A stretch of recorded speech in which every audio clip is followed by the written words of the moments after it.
Hey, everybody. There was quite a few comments and links that were made to this guy right here asking me if I had actually listened to his plan about, taking back the government from the evil ones and all that, and the plans that they had for West Virginia. And yeah, I did listen to it. And I watched his video. And as a matter of fact, I just kind of backed it all the way up here just so, you can see what he looks like for the presentation here. But, I never reported on it, never, progressed it for them for a couple different reasons I want to share with you. One is it is my firm belief that if you are going to plot something like this and you want to have any kind of degree of success, that you're not going to air it out before you do it. You're going to make your plans, under the cover of darkness, if you want to have any kind of success. But when you're going to put it out there, what your plans are, and this happens to you right here, right? As you can see right here, this just came out today, September 24th, 2015. Man charged with threatening to overtake West Virginia state capitol, and extra security added. The whole thing is you can see this. Guess who takes the fall? That's right, the leader, right? How many other people that were involved in this got taken down before it even got an opportunity to take off from the ground, right? Some of the things that go on that I do see, I don't report on because I have the feeling that it's not going to be successful the way that they're going about it. And I know that it all sounded great to everybody's ears, kind of like how William Shanley with the Sandy Hook thing about, filing a lawsuit against, Connecticut. And you saw how well that was thought out, right? That, letting a guy who's completely out of his mind to handle the lawsuit. And you saw how successful that was. He's back in jail and it's never going to take off, right? Well, this right here is the same thing. If you're going to do something, if you're going to plan it, that's, when you're dealing with militia types, right? They're not going to tell you their plans. I mean, some things where they call up for like an incident over at the mine over in Oregon or the Bundy Ranch, yeah. But if there was going to be something huge, something huge going down, you would never know about it because that's how quiet they keep it. And when you're going to go about doing something like this and you're calling people to action and you're actually giving all of the details of what you're going to do and how you're going to go about doing it, well, something like this happens, unfortunately. And here's the other piece right here. Wood County man charged with plotting to overthrow state government. These are all sources right here from West Virginia. And I feel bad for the guy. I wish he would have went going about this a completely different way. But, yeah, so just thought I'd share. What are they saying here? That they're claiming that he's part of the sovereign movement. Extra security all around West Virginia just in case any of the people that he was working with decide to, follow up on what he was doing. State officials became aware of information being circulated on social media and in response took appropriate steps to ensure the safety of state government officials. The National Guard, law enforcement officers, and visitors to the state capitol and other facilities, said Lawrence Messina, Communications Director for the State Department, Military Affairs and Public Safety. Now, see, so what they're telling you is that if I'm going to effectuate an arrest, a citizen's arrest, I can't. Because you're telling me I don't have the legal right to do that when a politician is overstepping his bounds or when he's committing felonious activities or something like that, and you have a government or a law enforcement that doesn't want to deal with the problem? Well, so basically what you're saying is we have no legal right to go and remove somebody from their political position. Is that basically what they're telling us? And that they're going to go after anybody that resist the tyrannical government. That's right. Thanks, everybody.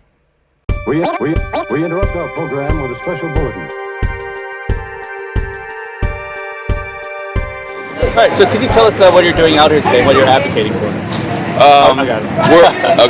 We're advocating for the transparency of police so that we can see what it is that they're doing, why they're doing it, why are these systems being put in place, and why are they pulling over people mainly of marginalized races, marginalized people in general. There should not be any way that you can profile somebody in America. That's dead. That's one of the main things. Also, we want to see the police disarmed. We want to see them have less weapons, because when you give somebody a gun, they are more likely to use that gun at some point in their life. And whether they use it for protection or in many cases just because they want to use it, these are the situations that we're seeing on TV. Over 300 people have been killed in America just this year by police. Right. So put the numbers together. Right, absolutely. Now, when you mentioned protection, right? Do you feel that the police are here to protect you? Well, we pay them in taxes to protect and serve. That's what they say, right? Well, that's what they say. But what we see in society is that basically that they're terrorizing us just as a gang would or anything else. And they are the largest gang, so they have a lot of power. They have more resources than anyone else, and they use it against the people. And it's starting to become a war against the police and the people. And we would rather see this die out before it does become one. We don't want to see a second civil war here in America. We want to see peace. We want to see prosperity. We want to see economic conditions get better. We want to see new forms of innovation that will allow us to get off of oil, so that we can start a nation that is proud of itself through and throughout, not a nation that is polarized between two opposites over minuscule ideas like abortion and stuff like that. Right. Yeah. Well, awesome. I like where you're heading in this direction of this. So in areas like seeking transparency, how do you feel about abolishing this organization instead, and we provide our own form of security? Well, that would be the optimum solution, because then if we had private security, we would have much more transparency. I mean, if you look at any private business, if they're not doing what you want them to do, then you can go to them and you can say, this is what we want you to do, because they're getting paid by us. Then they will start to change the way that they are acting. Absolutely, yes. That's volunteer. That's consent. If you want my business, right? Yeah. Otherwise, I go somewhere else. Exactly. Right? Otherwise, I'll compete and provide a better form of security that's not going to be abusive or harmful to you, the consumer. Exactly. Yes. Are you aware of the Supreme Court case, Winnebago versus Shano County? Might be. So many Supreme Court rulings have said that the police have no obligation to protect your life, liberty, or property. Right? Yeah. So this is something like when I was studying criminal justice here at VCU that they didn't tell me, right? This is stuff they don't want to tell you. It kind of undermines the entire system itself, right? So you mentioned earlier, like when you pay taxes, so you're being forced to pay for service in which they don't have to provide. Oh yeah. We as a people were being coerced into paying taxes that we don't want to pay, but we have to, because if you don't, well, then you go to jail. Absolutely. So we pay our taxes. The taxes rise every year. Why are they rising every year? We don't know, because a lot of it goes to secret organizations that we never see, and a lot of it goes to bringing more police into places, brings bigger weapons, and it's basically, if you look at Baltimore right now, it is a militarized zone. Why are tanks running through the streets of America?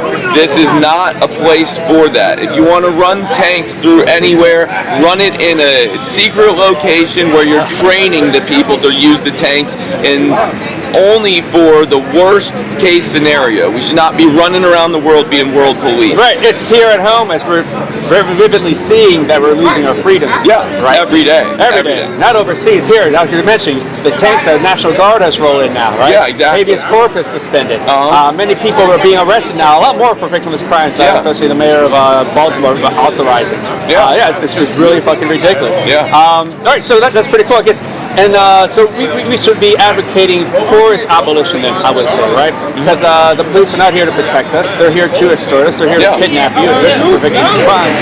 No, it's a pleasure to see someone out here speaking the truth in that manner. I think we can put all our energy and focus and willpower towards seeking this abolition and creating something aside from that is going to be voluntary. That is going to be at least that will be protecting private property. Well, what about the roads? What about the roads? Nice one. Yeah, great. Well, thank you so much for coming out here. I really applaud what you're doing. Yep, thank you.